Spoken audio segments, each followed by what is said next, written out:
Frida Reba Dorsey here and Patricia O'Connor.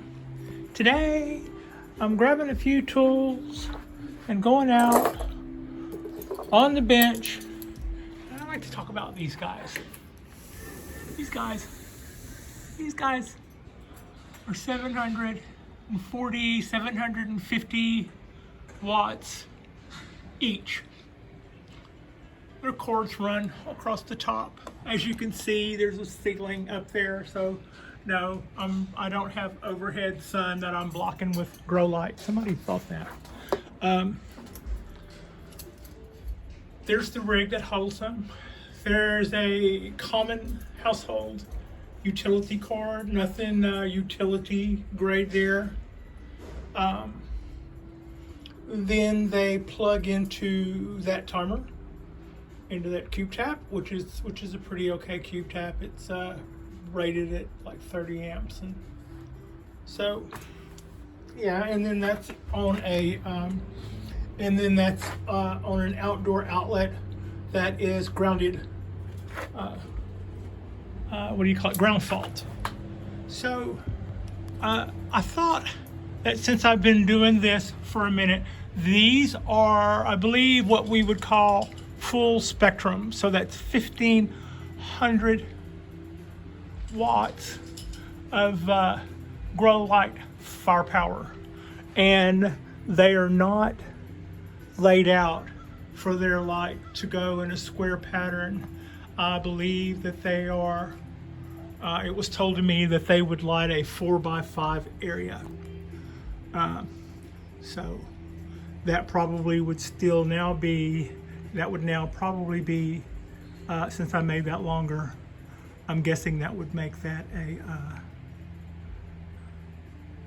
let's see, which way is it? It's longer. So I'm guessing that would be a 4x10, which is about what our balcony is. Also, one end I have short, which allows the light to fall off. I'm thinking that will be better for this dawn redwood because it comes otherwise on the other side. The light was over it, and I think it probably cooked those little tops. So rather than straighten that light like I have the other one, the other trees are happy with that placement. I think this tree and those trees seem to be happy with this placement. So I think that little cheat probably gives me a little variation between the two sides in case somebody looks like they're up too high and it's getting a bit too intense. You can certainly hear the blackbirds today. And the other thing that while I am going to pluck out a few needles on my Japanese black pine, I thought I would tell you that I do not use the timer on these lights to time the trees. I make sure that the lights come on after sunrise, and I make sure that they go off after sunrise. I believe that that's important. Now, on a day like today, it's really overcast, and overcast doesn't cut down on your UV, by the way, as you probably already know if you've ever got burned at the beach on a cloudy day. However, I wouldn't doubt if these lights probably produce more light than the sun gives these guys under this balcony on a cloudy day. I would bet that they're probably are getting more light from my overhead lighting than they are the actual sun, even though it reaches in here fairly well. Not as well in full summer when the sun is higher. But to that end, if I let the grow lights time my trees, I would probably mess with their rhythm. They produce hormones, stop producing hormones, wake up and turn off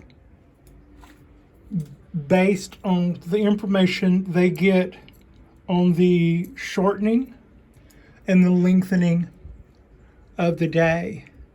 And even though they are on a timer, I have to make sure that as my day shortens, that my overhead grow lights aren't the last thing these trees see.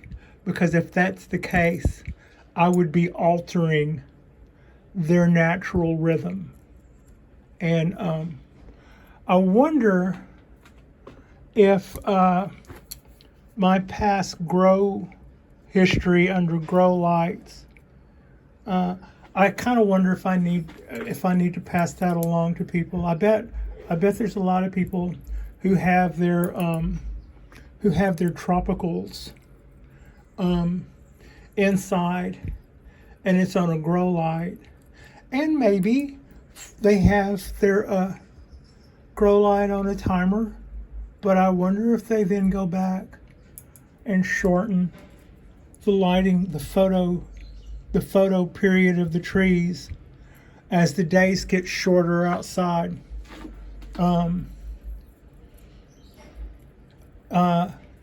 Some people might actually go, well, wouldn't they like more light? No, they would like what they've been kind of used to for the last 150 million years or whatever. So yeah, if you're using grow lights, don't use your grow lights and think, well, they got the trees outside on this gray winter, they're only going to get this. Where my trees under the grow light, they're going to get so much more light. They might not need it. They might need the break. It might be that it's time for them to stop doing one thing and start doing another. And if you try to extend their photo period artificially, you could be messing with them. So that was actually what I thought might be important enough to talk about for a minute.